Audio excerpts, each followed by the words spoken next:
Okay, sige, pwede na. Okay, so good evening, ma'am. Good evening, everyone. So, I am the first reporter. I am Ryder Raven Luingas, and uh, number one is what is ako da kanina summarize mo, ma'am, kay para di na kita kay taasi sa kuno na PPT, ma'am. So, what is parental authority? So, ang parental authority refers sa the total sum of rights and duties that parents have over their children who are not legally independent. So,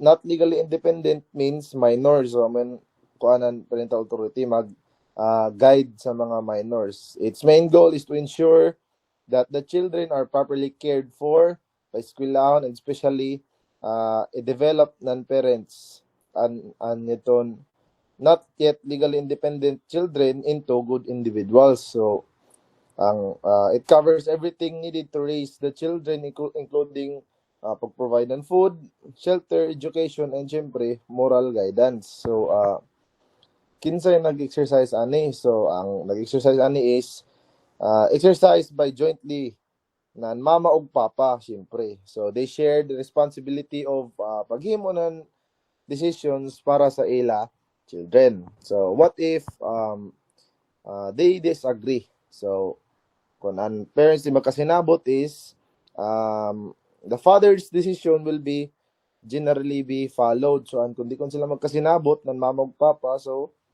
ang magbuot or ang masunod decision is kay papa amoy niton kuan niton mo iton patria potestas. So however, ang ini na rule ga-apply lamang if waray court order. Pakinig-exceed palihog.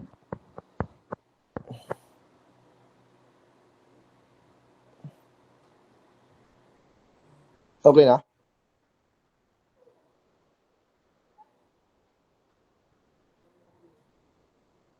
Next na ba? Okay, next na yan. Okay, thank you. So, what are the duties of the children? So, ang duties ng children is moral and legal duty to respect and honor their parents. So, syempre, natural gyud kon gyud yun siya na respect o i-honor nato mga parents. As long as they are under the parental authority or under pakaunan yung mga papa, labi na pag minor pa kao. So, they must also obey their parents' lawful commands and decisions. So, if a parent is absent or passes away, so ang isa ka parent if patay or absent, so the other parent, ito nabilin na parent, keeps the full authority of the children. So, this does not change even the Ay, kadali na lumigahay ka na dapit na part. Sa ano ni slide? sa kampa ko. So, gibali sa ikaduha pa.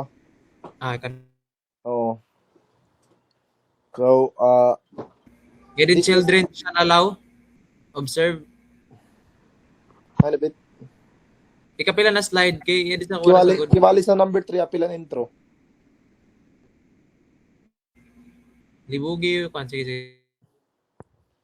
So, this does not change even the surviving parent decides to magpakasal o true unless ang court mag-decide to appoint a different guardian for the child. So, if kung ang parents mag-separate or magbuwag, the court will decide kung sino na parent ang magkuanan authority. So, the court will always choose what is best for the child. So, if the child is over 7, so the court will usually ask what the child prefers. So, papili kung ang child kuno is over 7, the court pangutanong ng bata if kung hain siya, kung kamama o kapapa. Unless ang parent na ilagi pili is not capable or fit to take care of them. So, gibali ilang talang kintahay ang papaliw natin 7 above na bata, niya papa, pero niya papa is not capable or fit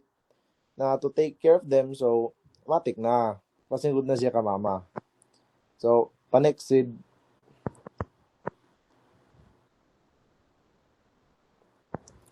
So, what is substitute parental authority? So, substitute parental authority. So, what is this? So, ini apply when the real parents cannot take care of the children anymore. So this happens kung ang parent mamatay, wara, or unfit to do their duty, or to yon dili sila capable mo magkuan nila bata. So in this case, the responsibility i-transfer siya sa ato mga lolo o lola. So if there are many grandparents, the court will choose the one who can best take care of the child's welfare. So kung kibali buhi pa nimo grandparents both sides, so ang court magpili kung sino iton maka best mag-care sa welfare ng bata. So right not to testify. So inina law protects the family relationships by saying that a child cannot be forced to give evidence or testify in court against their parents or grandparents. May exception ini is ang rule does not apply sa duha ka sitwasyon. So number one, if the crime was committed directly against the child, or number two, if a parent is accused of something committing a crime against the other parent. Panexid. So, what is patria potestas? So, it is the Latin term of the paternal power or father's authority. So, it was a very important concept from the ancient Roman law that defined ng power ng head ng family. So, ang nature or power ng ini is under the system, ang father held absolute supreme authority over entire his household. So, ang papagadaan, masunod. So, this power applied to his children, ini ko na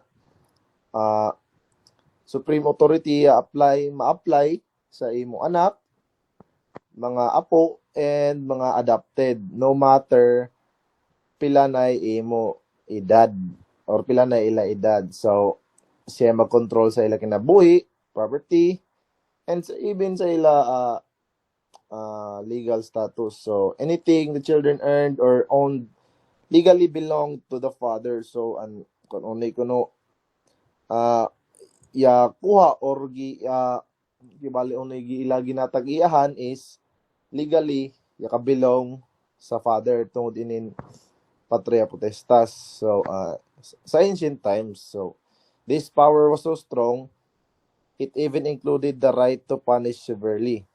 So, kinuno ini mag-end ang patria potestas. So, this power was permanent and usually ended when the father died. So, mawala yung patria potestas, syempre, pag patay ng papa.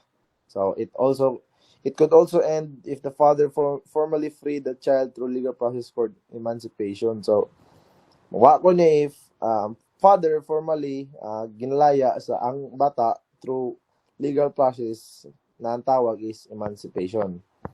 So, panext ako Sid palihog. Okay na? So, order of the substitute authority. So, who takes care of the child? Sino yung alaga sa bata? So, if ang parents and guardians are not available or dili sila maka-take ng responsibility, so, ang balaod, mag-follow ng specific order na mag-decide kung sino yung mag-alaga sa bata. Number one is grandparents because they are the closest surviving grandparents. Number one is grandparents.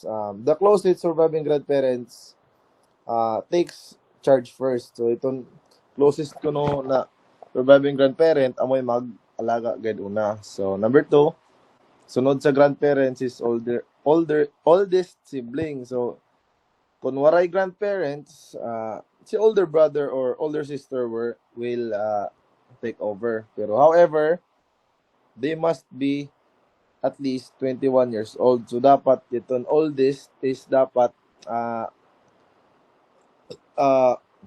may tawag ini dili na siya minor, 21 gani, and must be capable. Dapat kuno capable siya and fit to act as a guardian or ang magbantay sa bata. Number 3 is an actual custodian. So if wala in grandparent and older sibling, so the person who is actually taking care of the child at the moment will be responsible. So this person must be also be over 21 years old and fit to do the job. So amo dito na ako, ma'am. Okay, thank you, Luengas. Sunod. Next na said, Ortiz, ma'am. Ortiz. Mabati ako, ma'am. Oo, mabati. Uwan, ma'am, mabatin, uwan, dili. Okay ra. Di ka dayo ko. Okay. So, nga di kita sa effect of parents' authority upon the children. So, ang effect ko no sa isa ka parent authority sa children. So, number 1, to keep them in their company and to support and to educate and instruct them by right precept and good example and providing for their upbringing, keeping with their means. So, nga di, so number 1 is dapat ang parents must keep their children with them. So kibalik company gyapon kamo og dapat yan taga mo sila na an imo children an basic needs and like food, shelter or education to guide para mag-guide.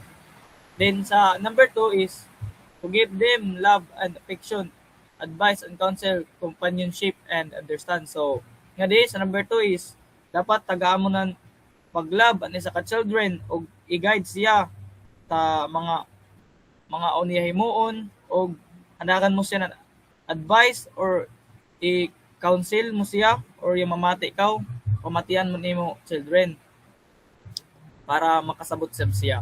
Then sa number 3 is to provide them with moral spiritual guidance and inculcate in them honestly, integrity and self-discipline. So nga di is tudloan mo an bata ng moral and social development. So like yun mga matindaanon or yun truthful o self-discipline o yun mga hard work para mahibaw sila kung unoy ilabuhaton na madayaw. Then next na.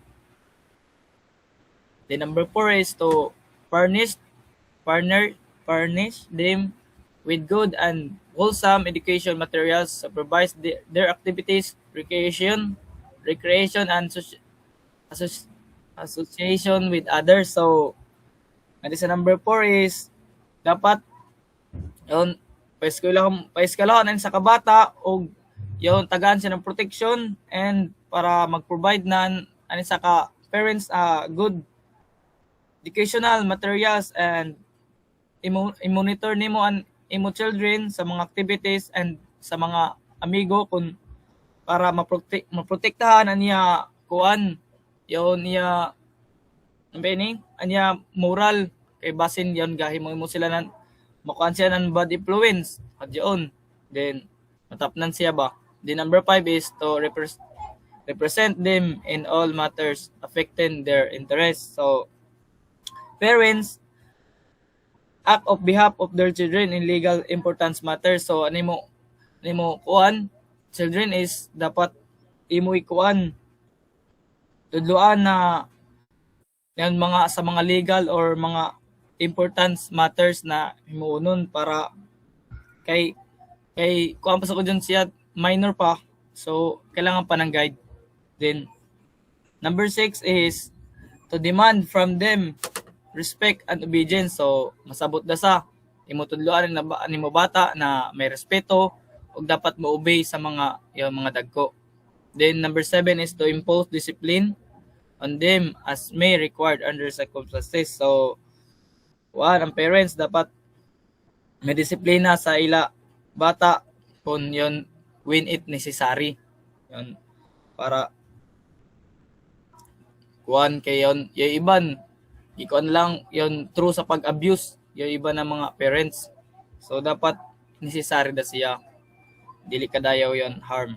So number 8, to perform such as other duties as are imposed by law upon parents and guardians. So nga sa number 8 is dapat ang parents mo follow sila sa ila all responsibilities and sa gi-required nan law. So, then next sid. Then the suspension or termination of parental authority. So ang pag-suspend sa isa ka parents authority sa isa ka children. So yung nga sa number 1 is upon the death of a parent. So mawaraan parents authority if an imo parents is mapatay na. Mawara na ni mama ug papa. Then ibahin mo mga yan parents mapatay na ba?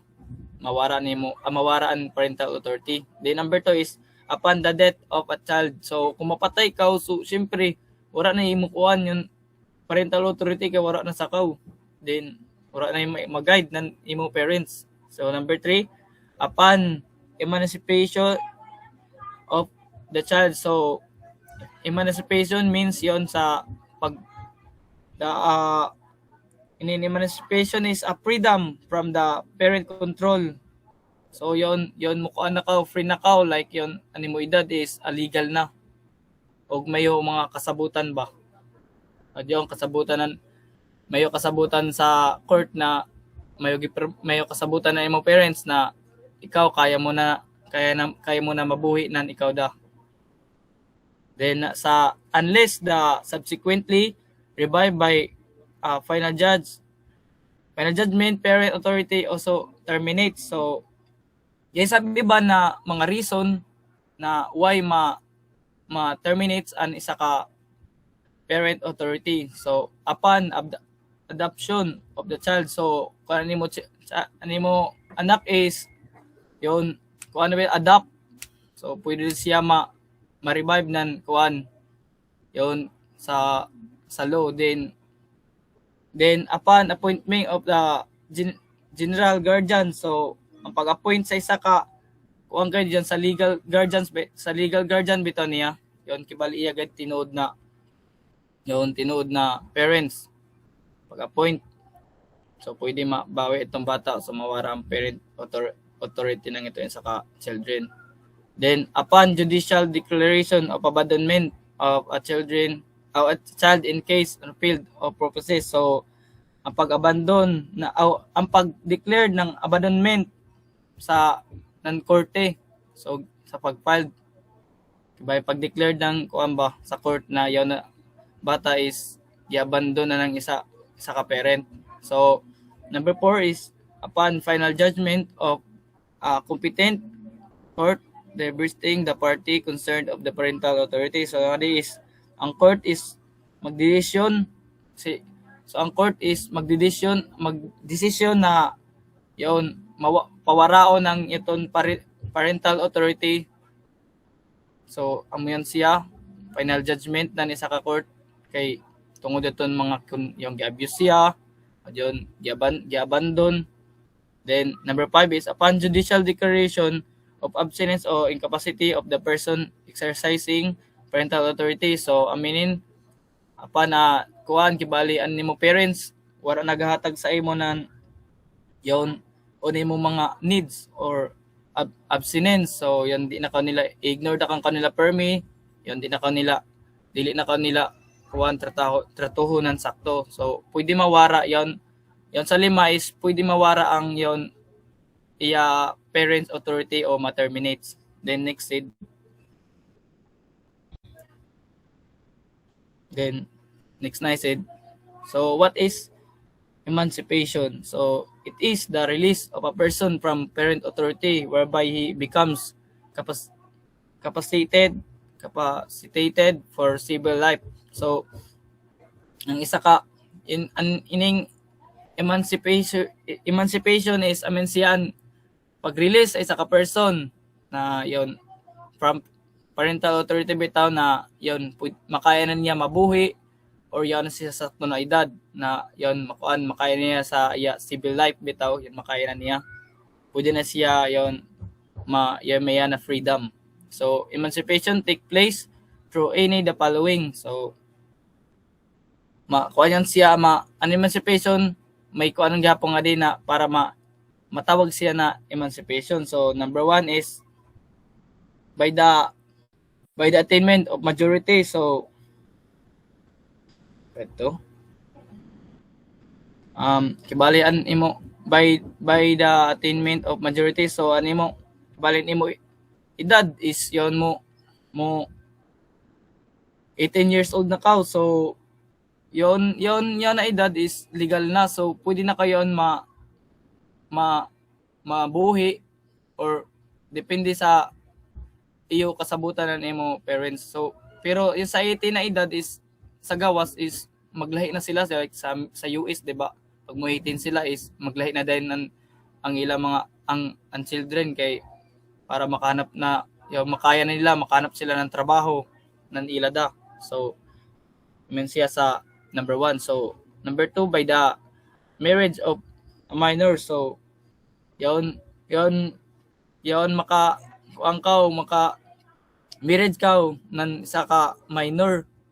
So yon siyempre makakuan sa ko gayud yun makain mo na kay siyempre manarbaho sa kao kay para sa imo pamilya na yon samtang minor pa kao siyempre kaya ka pakasal na sa kao siyempre di ba manarbaho sa ko para sa imo pamilya. Then sa number 3 is by the recording in the civil register of an agreement in public instrument executed by parent exercising parent authority and minor at 18 of age. So nga is an agreement between the parent and a child na kailangan i-record sa civil register ng ila kasabutan na yon ang isa ka parents authority and the minor at is yung mawara na bitaw yon ila kasabutan na ikaw is kaila yon mabuhi na ka ng imo kagalingon sa amito lang kokaina mabuhi na ka nimo kagalingon siyempre yon depende na kan sa iyo kasabutan ng imo parents basta i-record siya sa in the civil register. So sa number 4 by the recording in the civil register of an agreement in public instrument executed by the parents exercising. So nga dis amo da siya nan yan sa number 3 but amun siya same agreements but ini siya sa number 4 is dapat approved by the court and before the recording. So siyempre pag before mag-record is kailangan nan approve ng court ada sergan sa iyo agreement na nimo parents o sa children. The next said then what is the effect of emancipation? Emancipation for any cause shall terminate parental authority over the person and property of the child who shall then be qualified and responsible for all acts of civil life. So an effect ng emancipation so iton waran kibali free na kaw dapat tibaw na kaw kung unoy sakto o dapat na kaw responsible for all acts of a civil life. So ibaw na kaw kung unoy mga buhaton kay ikaw da kan gabuhi sa imong kagalingon. Then save the exemption is established by the extinguished law in special cases for their contracting or yon iban sab yon except sa inin mga komba may exemption sa bini. So di ba ito free na kaw so may exemption ini dapat may imo gyapon yon parents authorized pag yon may magpakasal kaw then yon dapat di ba magpakasal is kailangan ng parents consent. So dapat di da kaw an magdesisyon sa yaon na mga butang. So dapat amo yan siya exemption. Dili da ka free permanente kay mabot sa dan time na magpakasal ka syempre mobalik na sa ban parent authority na para i-guide ka kuno nimo imoon sa ayon mga married ma'am. Thank you ma'am. So amo dito na ako ma'am. Thank you, Ortiz. Good evening, ma'am. Tagang Si Silvano, ma'am. Silvano. Yes, ma'am. Paki-next pala yung said. suspension of di ano di sa kuha ko ni Sid. Hala Sid Nick said. Yawn. Subject the child or allows him to be subjective to acts of lasciviousness.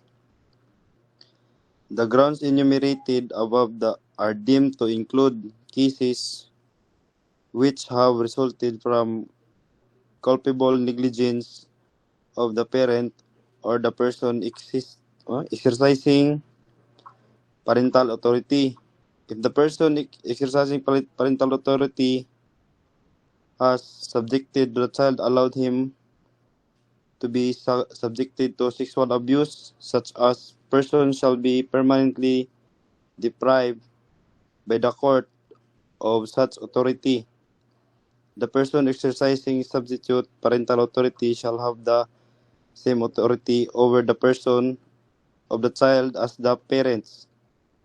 In no case shall the school administrator, teacher, or individual engaged in child care exercising special parental authority inflict corporal punishment upon the child. Sa ini na slide in sa ako report is ang parent ko no or anyone na naga-act na as a parent is na expose siya sa kuan sa child to sexual acts or allow siya sa sa child na ma-abuse. Panini siya na kuan is grabe ni siya ka serious na violation. Dili ni siya ma-apply ra direct sa abuse. Makuan gyapon siya sa kuan sa carelessness or neglect, like kuan failing to protect the child.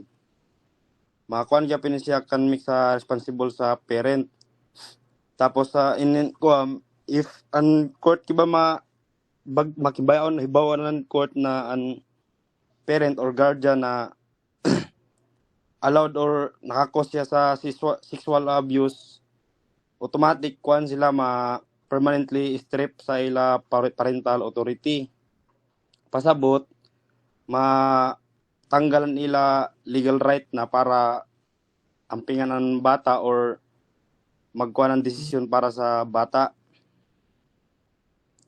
Kasi kung may kuan lain tawag ibali mo appeal like relative or guardian, makuha nila ang kuan parental authority, which means they have the same duties and responsibilities as real parents in caring for the child. For sa kuan kibali sa teachers, school heads, tapos kuan caregivers, even though na kuan sila may ila authority sa children, dili sila allowed na mo physical sa bata nan pagpunish or mukuan ba nan pagbagbag or corporal punishment. Next ako said palihog. When does majority age commence? The age of majority commences at the age of 18 years. Act of 234 as amended by RA Republic Act number 6809, Care and Education of Children. Ini pagkuan kita pag an isa ka person is legally consider na sila nan adult kung 18 years old. Sa ini na edad kuan ni sila yon pwede na sila magkuanan ila kaugalingon na kaugalingon na decision, tapos responsible sila sa ila kaugalingon na actions. So inin sa number 1 is entitled to parental care. Pag parental care ini sa children should be cared for, guided, tapos support sa parents or guardian. Dili dapat din siya ignore or neglect. Tapos ini sa number 2 shall receive at least elementary education.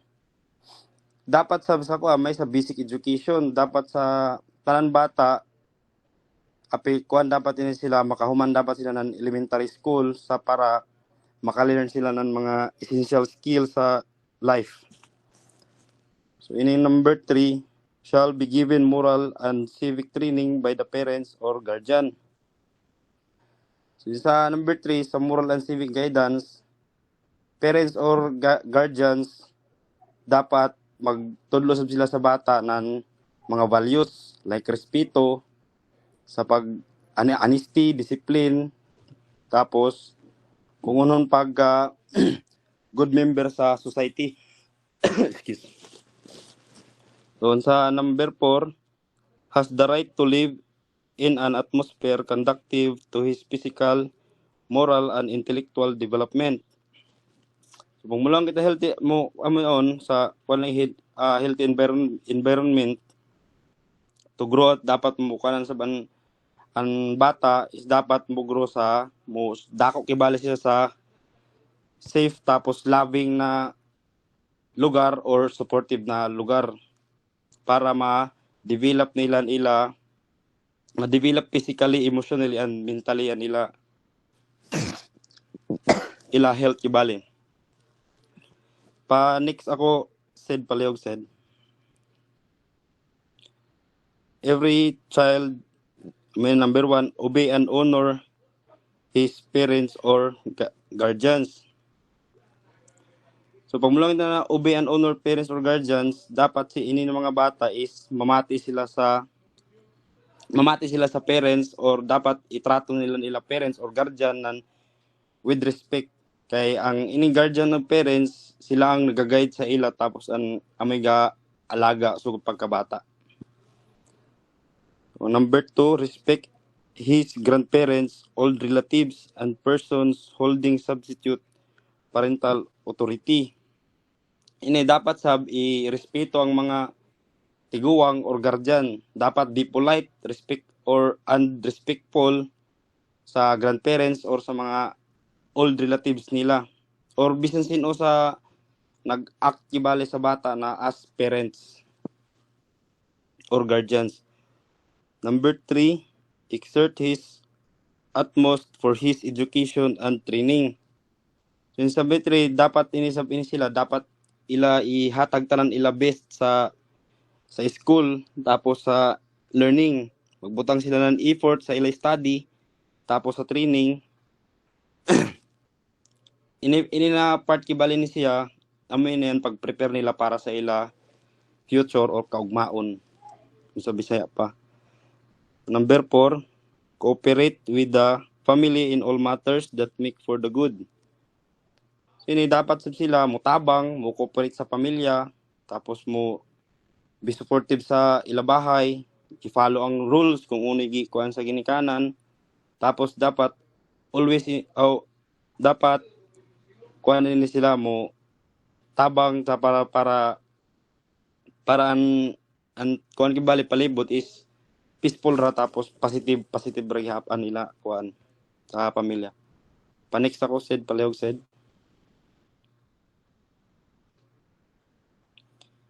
every parent and every person holding substitute parental authority shall see to it at the right of the child unrespected and his duties complied with and shall particularly by precept and example imbue the child with high-mindedness, love of country, veneration for the national heroes, fidelity to democracy as a way of life, and attachment to the ideal of permanent world peace. The Council for the Protection of Children shall look after the welfare of children in the municipality. It shall sa ini kibali siya pag mulong kita nan ani every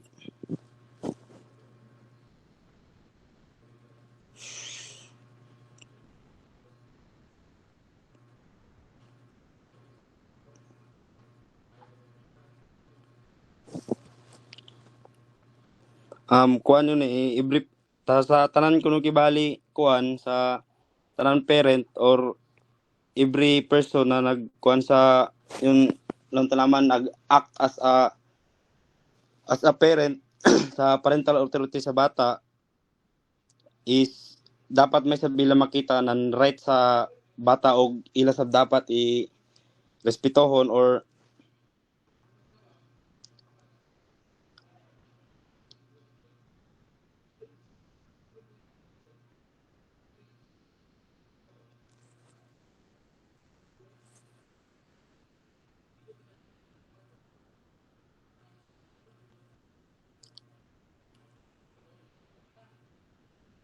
libo. So hindi dit sa number 1 kay galibog ako nga sa taas ma'am. Sa number 1, foster the education of every child in the municipality.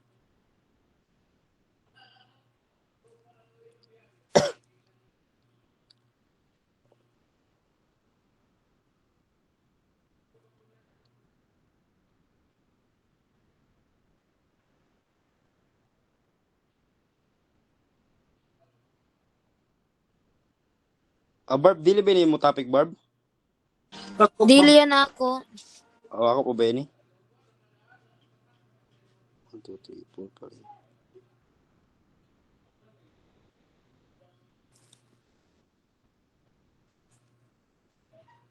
Shit. Ay. Pagtuko sa imo na ini.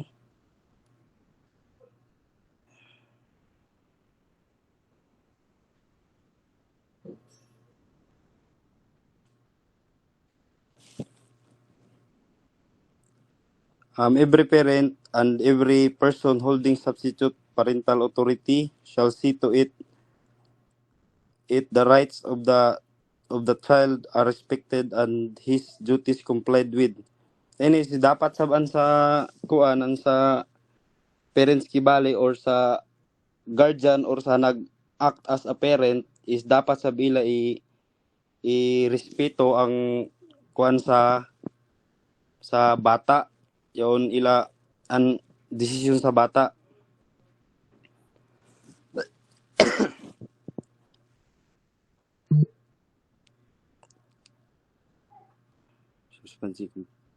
And shall particularly be precept an example imbue the child with high mindedness, love of country, mention national heroes, fidelity to democracy as way of life, and attachment to the idea permanent world peace.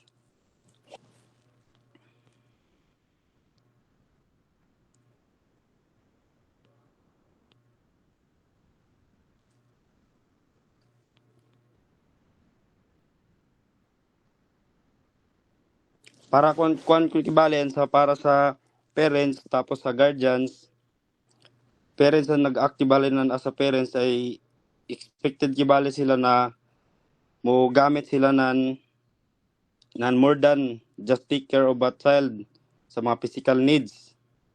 Ang ila dapat gamiton is i-make sure nila ang child's right are respected, tapos that the child learns to their ila responsibilidad gibali, tapos tudloan ang good values not just through words pero ipagi sa bansa ila actions tapos sa examples. Tapos tabangan sa bambata na mag-grow into a person. Like example, ang pag una-huna tapos nila action nan sa ila kinaugalingon gibali, tapos ang pag-love, tapos pagrespeto sa country, tapos ang pag-honor sa mga national heroes and value sa democracy and fairness. Pag-strive sa peace and good relationship sa iban.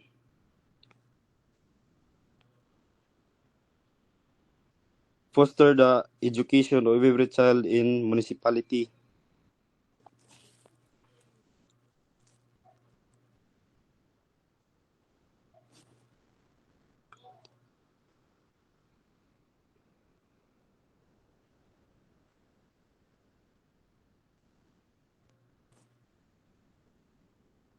helping children get an education so para mabuild nila better future.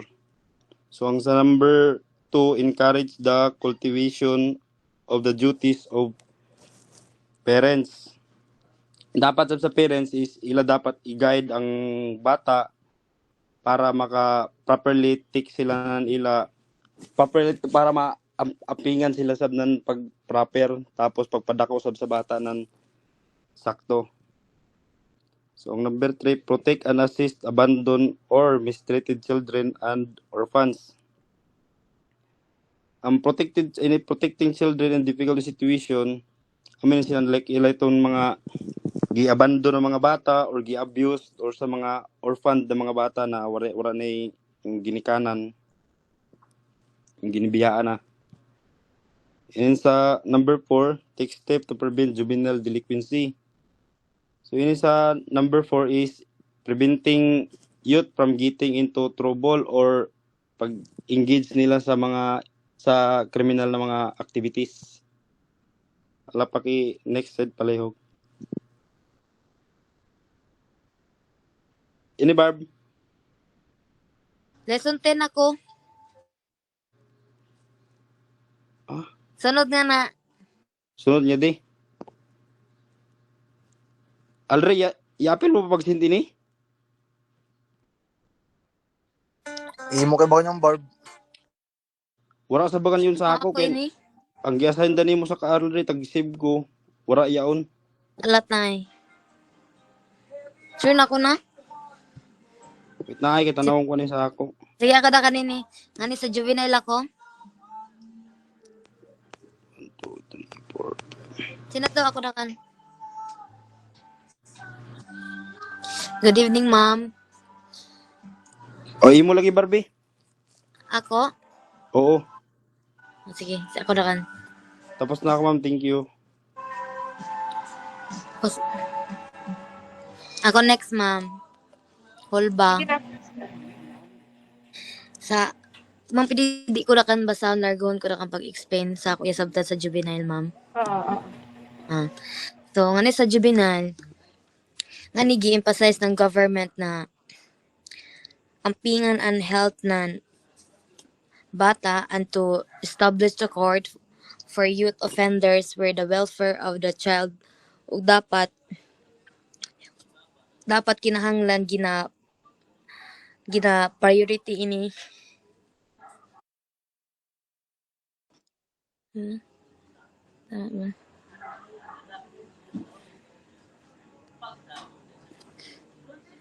Juvenile will establish ay so ngani sa juvenile, ma'am, gi-emphasize ng government na obligasyon ang pingan ang health ng kabatanunan and to establish the court for youth offenders where the welfare of the child ug dapat kinahanglan gina priority ini sila. Next acid. So ngani sa lesson 10, Children and Youth Welfare Service. Public and private child and youth welfare agencies providing encouragement, care, and protection to any category of children and youth with their mentality, gifted, dependent, abandoned, neglected, abused, handicapped, disturbed, or youthful offenders, classified and defined as follows. Shall be coordinated by the Department of Social Welfare and Department. So, ngani, amin ni ang pagtinabangan ng DSWD para maprotektahan ang mga kabataan, labi na yon mga bata na ginapasagdan o gipan abuso. Next na, Sid.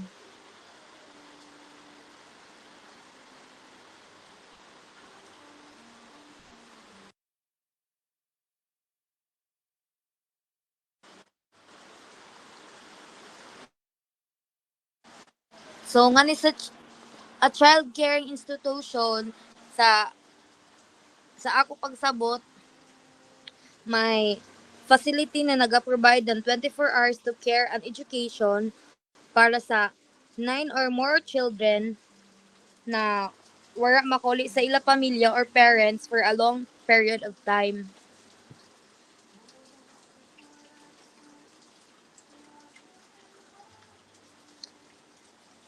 Next na acid.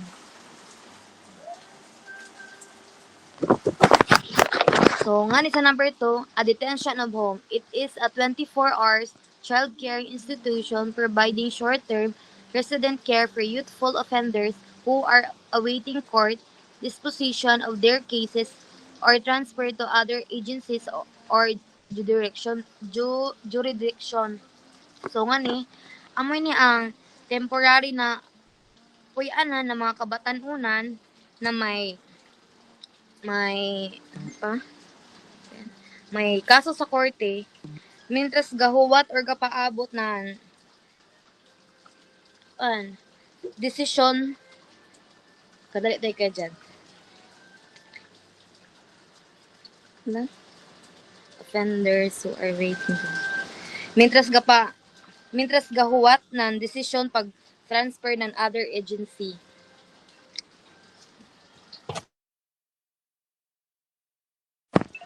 So, nga ni sa number 3, a shelter care institution is provide temporary protection and care to children requiring di mo klaro. Emergency reception as a result of the fortuitous events, abandonment by the parents, dangerous condition of neglect or cruelty in the home, being without adult care because of crisis in the family, or a court order holding them as a material witnesses. So nga ni sa shelter care institution, gahatag ini ng dinalian na protection sa mga bata na nanginanglan ng tabang tungod sa problema ng pamilya, sa pagmaltrato or if they are witness in the case. Next na asin.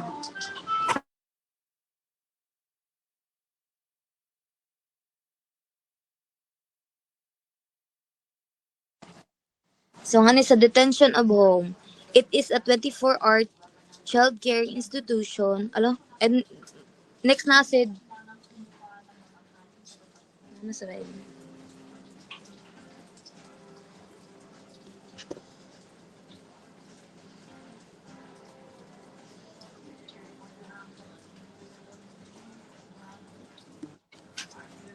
Receiving home. It is a family-type home which provide temporary shelter from 10 to 20 days for the children who shall, during this period, be under observation and study for eventual placement by the Department of Social Welfare. The number of children in the receiving home shall not at any time exceed 9, provided that no more than 2 of them shall be under 3 years of age. So sa nga ni, sa receiving home, amin ni ang bahay na temporary na huyanan ng mga bata sulod sa 10 to 20 days. This WD is still studying or evaluating kung ka-engage ini sila ibutang.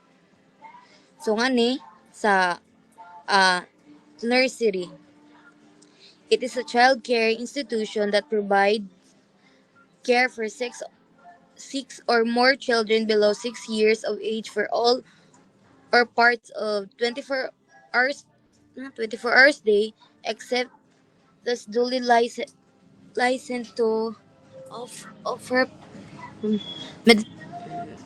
education service. So nga ni sa nursery, institution that provide care for the 6 or more children under 6 years of age for all or parts of the 24 hours day. Amo dito na ako part, ma'am. Thank you, Hulga. Next said, ma'am, bising ka ma'am, sunod ma'am. Bising ka, okay. So, number 6. Number 6. Maternity home. It is an institution of residents whose primary function is to give shelter and care to pregnant women and their infants before, during, and after delivery. So ngani is number 6 sa maternity home is isa ka institution or bahay na nag-aalaga ng mga buntis na babae og ng ila mga bata nagikan sa ila pagbuntis hangtod sa ila pagpanganak. Number 7 is a rehabilitation center, an institution that receives and rehabilitates youthful offenders or other disturbed children. So ini rehabilitation center is isa gihapon ka institution na nagadawat ng mga bata or tigulang na pasyente or na need na i-rehab. So ang mga tao na need i-rehab is like may mga sakit na dili ma-control like lulong sa droga or kadua mga health and issue like TB or ano pa ba na mga sakit o mga tao na mentally and emotionally depressed. Number 8, a reception and study center, an institution that receive for the study, diagnosis, and temporary treatment children who have behavioral problems for the purpose of determining the appropriate care for them, of recommending their permanent treatment or rehabilitation in their child welfare agency. So nga di, reception and study center isa gihapon siya ka institution na nagadawat ng mga pasyente para sa ila estadihan o kung uno na cause ng mga sakit og nagadawat sa para temporary padayawon sa ila mga sakit, mga bata na naay behavioral problems, mga rason na ginabutangan hina ila mga ginikanan kay dili na mahandle lang ba sa bahay na need na i-rehab or tambalon. Sid pa, next tara Sid.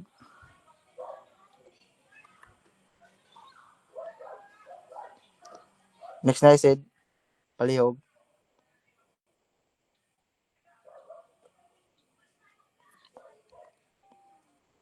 Sid.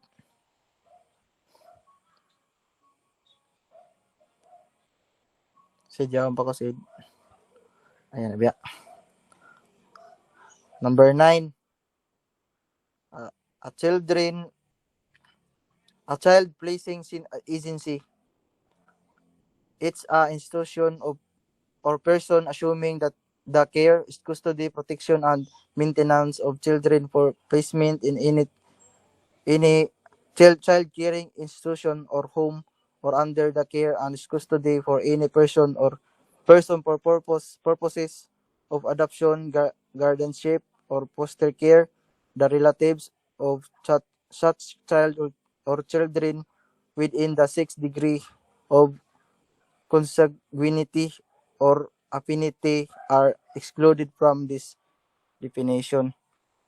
So nga ni sa number 9, a children placing agencies, isa gihapon siya ka institution, bahay ampunan or tao na ga-assume or nag-aalaga ng mga bata or magprotekta or pag-atiman or pwede sab mahimo na ini na tao na siya ang mo-adopt sa bata.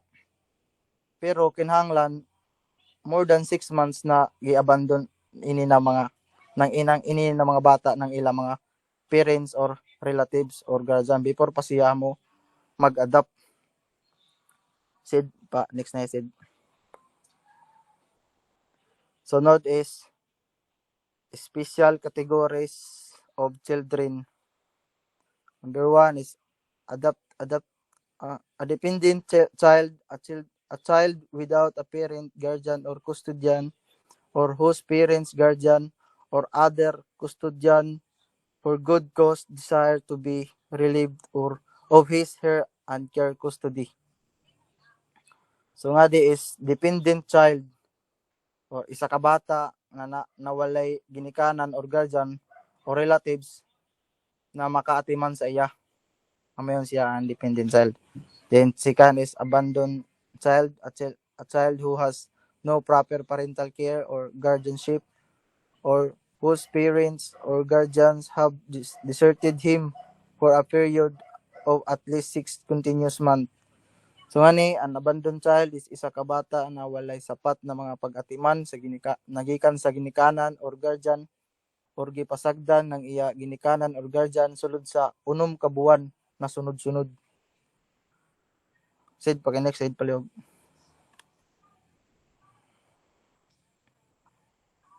Ano? Sunod is a neglect child. A child is neglect if her basic needs have been deliberately unattended or inadequately attended. Two kinds of neglect are. Ngadi is, ang isa ka bata is bali tagpasagdan kung ang iya mga basic needs ay dili maasikaso or dili bali mahatag kibali ba or dili sapat kibali na paghatag sa diyon. Letter A, physical neglect. There is physical neglect when the child is malnourished, ill-clad, and without proper shelter. A child attended when left by himself without provisions from for his needs and or without proper supervision ngani is so yabilong ang bata ng ini sa posible na ang bata is malnourished due to walay tarong na malnutrition kay walay tarong na pagkaon nga unattended kung walay sakto nag-aalaga or walay ika-afford sa pagkaon ng ginikanan. Letter B is emotional neglect. It exists when children are maltreated, raped, or reduced. When children are exploited, overworked, or made to work under conditions not conducive to good health, or are made to be big in the street or public place, or when children are in normal danger or exposed to gambling, prostitution, and other vices. Singani is emotional neglect is naga-exist ini siya kung ang bata na trauma sa iya past or present.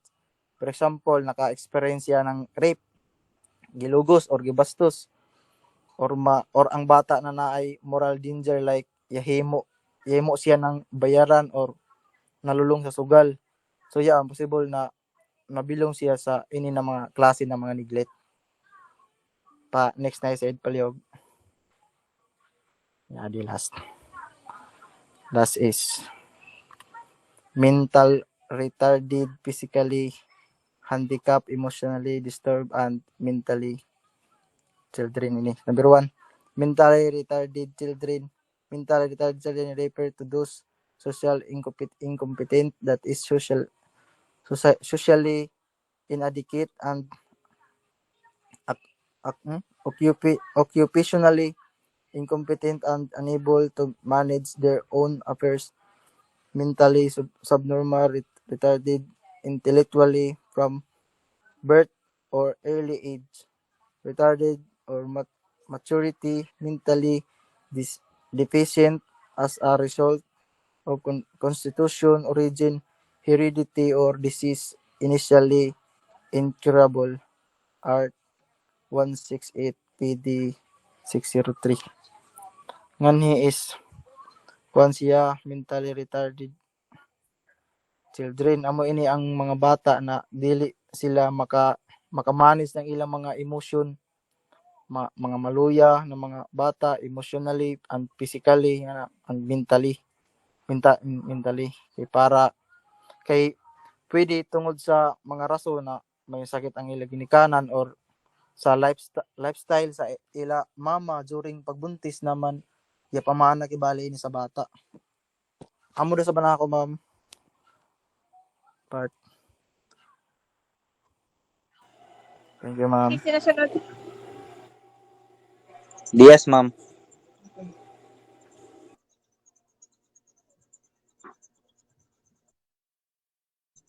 Okay, next set sa mental retardation. So, good evening everyone. Good evening, ma'am. So, my topic is the classification of mental retardation. So, first is the custodial group. So, members of this classification are severely or profoundly retarded. The, the least capable group. This include those with IQ ranging from 0 to 25. So, ang coastal group ko no is, amin siya ang pinakagrabe na level kay tungod na nila IQ kay yaon sa 0 to 25. So, ini sila is kinahanglan sila nanyon mga permanente na mga pag-atiman sa ila. Like yon mga caregiver.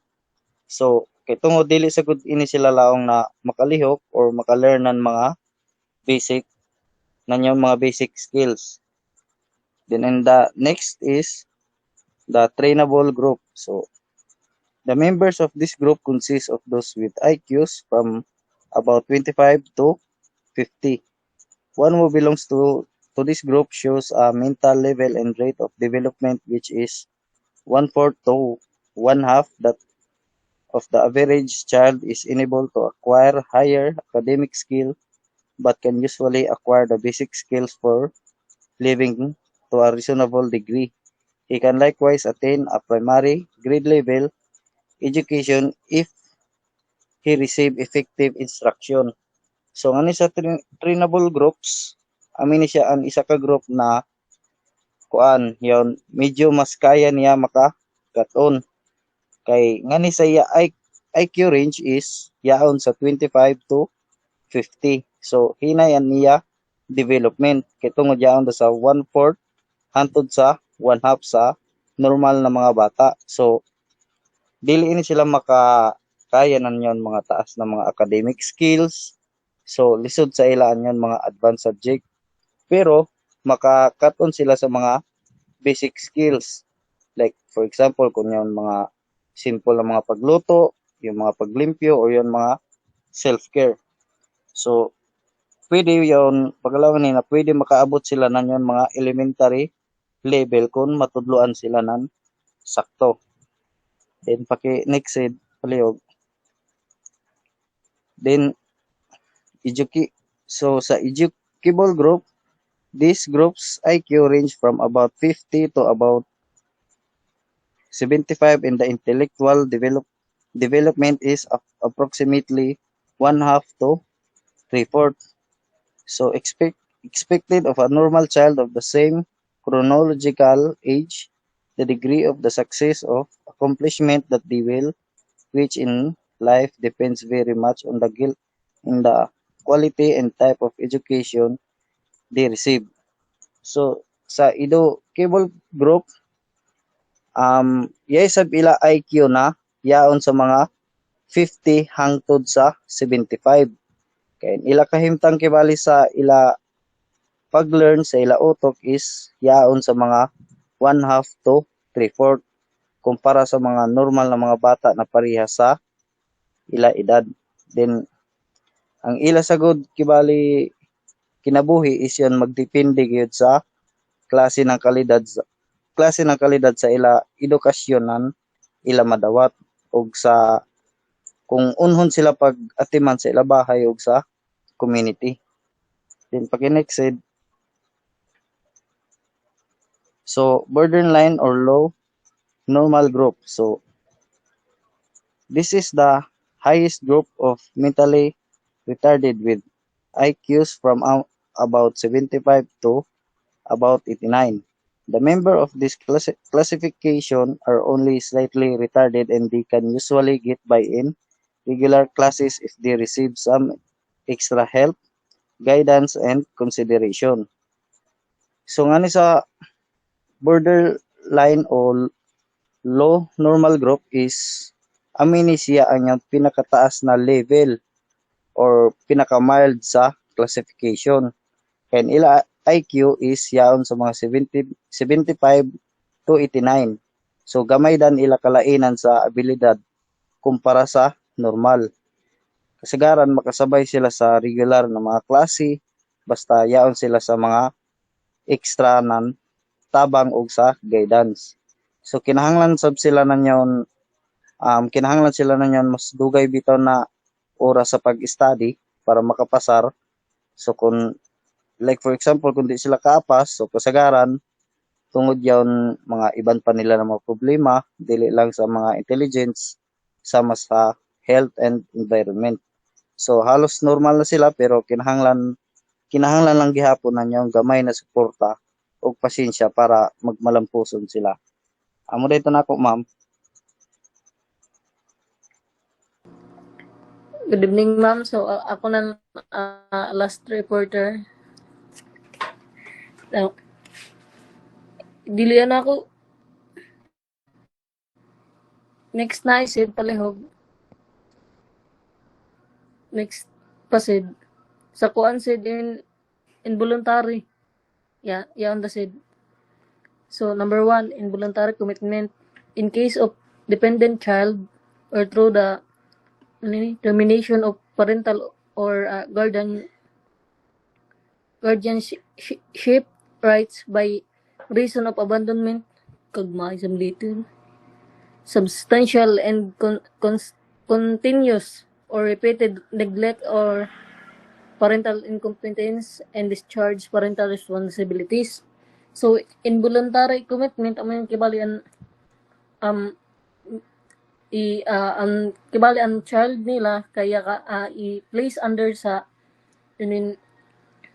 custody o yan government o yan sa welfare agency na without parent consent kay amoy na sila na mga bata kay nagipasagdan na gipan abandon na kay tungod sa ila ginikanan yan waray na ila lack of financial support or care. Then sa voluntary commitment, I mean, it is the voluntary or freely done without force, relinquishment of parental or guardianship rights.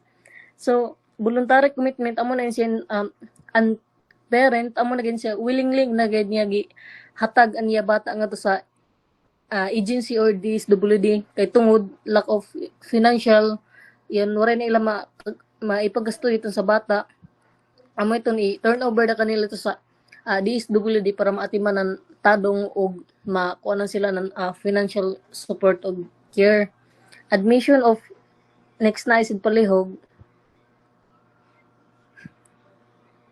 admission of ako na kanina diretso pag-explain, ma'am. Admission of disabled children. So nga di pagdawat kung sa bata na yan yan may mga kapansanan ho diyan ang DSWD amin silang mag-recommend ko na sila sa parents or guardian na masaligan ito mga diagnostic center or mga clinic kay para sa public or private para ma-provide din sila ng proper care o training o rehabilitation. Then aninin mga include sabihin mga disabled children inin mentality retarded inin mga problema sa panauna inin physical handicap, emotional disturbed, and severely mentally ill children. Next na isid palihog. So the last is training and opportunities for disabled children. So, ako na kanina diretso pag-explain ma'am kay taasin para madali na. So, so nga di kay i-specialize ko na nila ang education services na i-expand or i-improve ang pag-provide nila ng mga opportunities para sa mga disabled children kay para kuman i-train anitong mga disabled children para makuan sila in specialize ang ilang mga types of jobs o ilang mga specialize ang ilang mga skills sa ang ilang mga services. Then ma-help ini sila pag-provide ng opportunity para sa ila future. Then an agency of organization kay mag-engage sa binin ng program og services para sa mga disabled na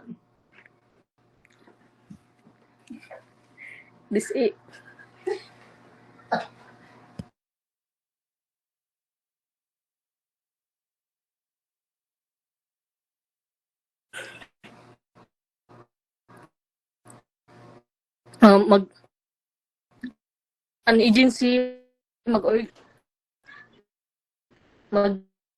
magkuan din sila ng programs o mga services sa mga disabled sa sa mga minor o ito mga limited na kuan age so ang mga legal age siya ko na mag-admitted ay kung kuan in available itong facility na kuan na amo da ma'am. Thank you, Ostadilio. Sigar di ko di ay wala. Wala ma'am, drop na. Okay, sige, absent. Patron ka, Bisinga, Diaz, Luengas, Ortiz, Silvano, Astudillo, Hulba. Natawag ko tanan? Yes ma'am. Yes, ma'am. Yes, ma'am. Okay. Tapos na tayo ng group 5. Oh, sulbad na ang performance task. Ayo kalimti ang performance task sa LMS. Ma'am, expire pa, ma'am. Iwara, Pwede po yung mo ka-attach. di na sagod makatouch kaya kabutang kay yun dili na pwede bet daw. Ako tanaw na otro. Sige, ma'am. Thank you. Okay, may graduating sa good niyo na ako ang classmate. Amo yung depost ko na. Sige, ma'am. Oh, thank you sa consent. Nagpabilin bisan group 4 pa ini saya. Amo nga ni. Salamat Sid. Salamat, Sid. Salamat. Okay. Salamat, Why is Sid. not? Why is not? Si Dodor dito Salamat sa imo Sid. Ako ni siya gi-record ako ikon para makita na niyo mga classmates. Okay, wala na ipangutana. Wala na, ma'am. Okay. Thank you, ma'am. Sige. Kung wala na, thank you so much and good evening. Sulbat na. Thank you, ma'am. Salamat. Thank you ma'am. Thank you, ma'am. Thank you, ma'am. Thank you, ma'am.